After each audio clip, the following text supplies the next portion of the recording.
challenge for communities, as I said, is when you get multiple vehicles that turn into encampments, and then invariably you end up with activity that is not good for the neighborhood, and then people get very angry. And then it makes it hard, to create safe parking places. So I know that sounds like a wishy-washy answer, and I think it's one of the toughest areas of homeless work, because there is no simple solution. One more question? Let's just have one more question. One more. I told you I was chatty, so you're going to cut me off here. Who has the final question? Here? And I will say that I'm happy to afterwards if you want to talk. John, could you talk a little bit about your relationship with centers like St. Joseph's? Sure. Who handle, because we're seeing homeless come into our neighborhood and say, I've got housing vouchers, but they're going into our brushy parklands and they're smoking pot and doing other things.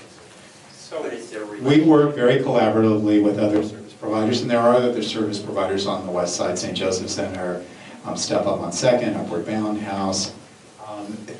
So the homeless service delivery system, this is something else you may not know, is about 5 years ago was retooled. It used to be that if you were a service provider, you generally provided services to individuals, to families, and to transition age youth.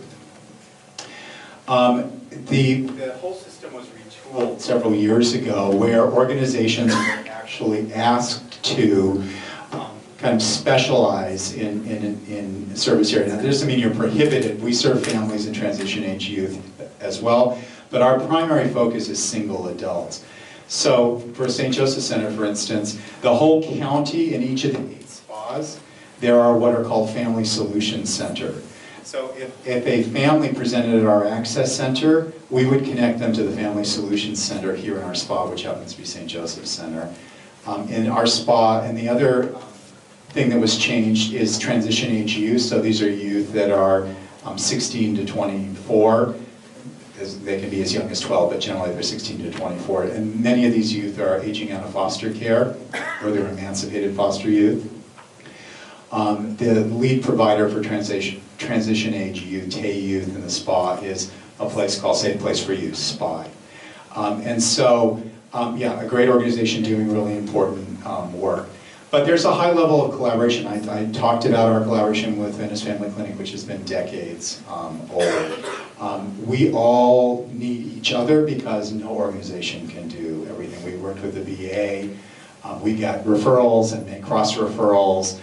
We work with our housing partners. You simply can't. There's too much to be done for any organization to do it all alone. Okay, thank you very much. You've been very generous. I will be around afterwards if you have a burning question or just want to talk about something. I'm happy to talk with you. Thank you.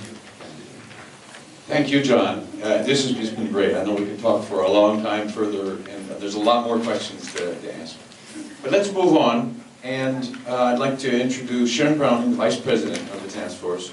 She's going to review the draft of the panhandling guidelines that you have on your chairs. If anybody doesn't have one, raise your hand, we'll get you one. And facilitate a discussion. We need to be out of here by 8:30. Yes, Not a whole lot of time. A couple of things here. Wanda put together a little chart, a pathway for each of our homeless people, what they go through. So if you're interested in having this chart, I've been asking for this, and bless your heart, she did it. So if you really want to know what step each one of our homeless people takes, you hear about all of these various services that the people concerned have. It gets a little confusing, but this is the pathway that they will take to find permanent supportive housing. So I have this chart up here if you would like to get that after the meeting. Also, you hear about the Vias for That survey. This is the survey that has to be filled out. It is huge, and you should take a look at it. I could not fill this out by myself. Glenda and Maureen help every single one of our homeless people that eventually get a voucher work through this thick application and take them hand by hand to move forward through this process that we just talked about. Great, we're passing that around. So if you want to take a look at this, I'm not going to work through it. So just wanted to share that with you. We won't have time to go through this panhandling guidelines that we had hoped to tonight, so I think what we're going to have to do is just present it to you. How many of you were here at the meeting on April 3rd where we talked about this? Awesome. Okay. So now you will see how the task force board has attempted to take that discussion and turn it into some guidelines for our community.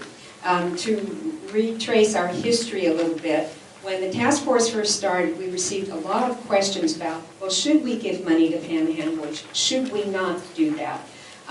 We didn't know the answers to that question ourselves, so we started to do some research on it, and we did put up the signs around town, give real change, not spare change, and you may have seen those signs. But the more we researched it, and the more we heard from the community saying, we expect you to have a point of view about this. It's not okay that we have a task force that doesn't have a point of view. We then said, well, nobody really has a point of view because it's controversial and it's uncomfortable. And then the community said back to us, but we expect you to have a point of view about this because you're our task force and we all need to be working together on this. So because of that, we had the April 3rd meeting. It was a facilitated meeting where everybody just got to talk about what their thoughts were about it. Then everybody in the room talked about what are the pros? Why should we give money to people on the street? And we all talked about what are the cons? Why shouldn't we give money to people on the street? And then we said, what conclusions can we draw from this discussion? The board took notes from that meeting, and then we held 2 meetings where we pored over those notes and tried to pull them together. And these now are our set of guidelines that we want to present to the community. We will be posting these on our website. We will be referring to them when questions come to us, and we hope that they can guide our community. Let me talk through them very quickly, if I can, to try to explain a little bit more to you on it. First, we're saying donate to the task force and or other professional organizations that have demonstrated a successful record of helping people out of homeless, thereby helping to make real change. And encourage others to do the same. And we define panhandling as the giving of money on the street. We're not talking about if you give a food, a ticket, or water, or an assistance card like John to connect someone. We're not talking about giving clothing or something like that. We are strictly talking about the giving of money on the street. So we encourage you to give that money to an organization that can really help a person get connected to a future. We encourage people to understand that panhandlers are not necessarily homeless individuals. We have learned through our enforcement team that there are a number of individuals who come into the community to panhandle for money and then they leave. And they may or may not be homeless. So to assume that every person that asks us for money may not be accurate, and that's important to remember. Encourage your family, friends, and visitors, and those from surrounding communities to also please refrain from giving money if they would be willing to consider that. When responding to a panhandler, instead of giving the money, respond by giving the service cards. Doug, I don't know if you have any to hand out tonight or not. Or possibly a bottle of water, sodas, food certificates. I saw down on the PCH a person who had evidently food bars and was handing out the food bars, and I did see that those were appreciated. So that was done there. These cards will be with Pam at the back, anybody who wants them. And this then connects people to the services that they need. Be kind and respectful to panhandlers as you would to any of our neighbors on the streets. When choosing to engage with a panhandler, Carefully assess the situation to ensure your own safety. And we had a lot of debate about whether we would put this in or not, but we felt a responsibility to do that. It is every person's right and responsibility to determine if you will engage with a panhandler or not. But we think it's very important that you consider that aspect, as you would any stranger who comes to your door or whatever, to be aware of that. When confronted with the feelings and uncertainties and discomfort associated with being asked for money, focus on the ways you, through this task force or other organizations that you're contributing to, that provides real change. A lot of the people in that first meeting said, I feel so guilty. I feel so guilty when people are asking for money and I don't give them money.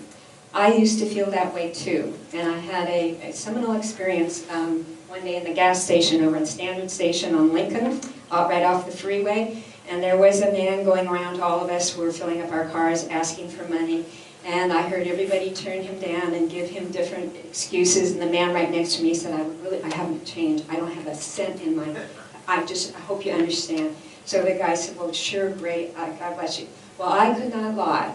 I could not lie to this man, and I was not going to give him money, so I had a real problem.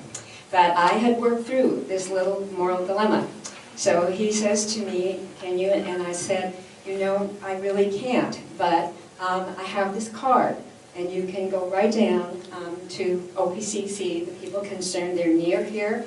I could even give you directions, and you can get the help that you need. So he gave me a disdainful look. He turned around and he walked away from me, maybe 5 steps. He stopped, turned around, he looked at me, and he said, God bless you. So we had a moment there where I had thought through how I wanted to engage with him authentically, and it was wonderful. And I think we can all do that. So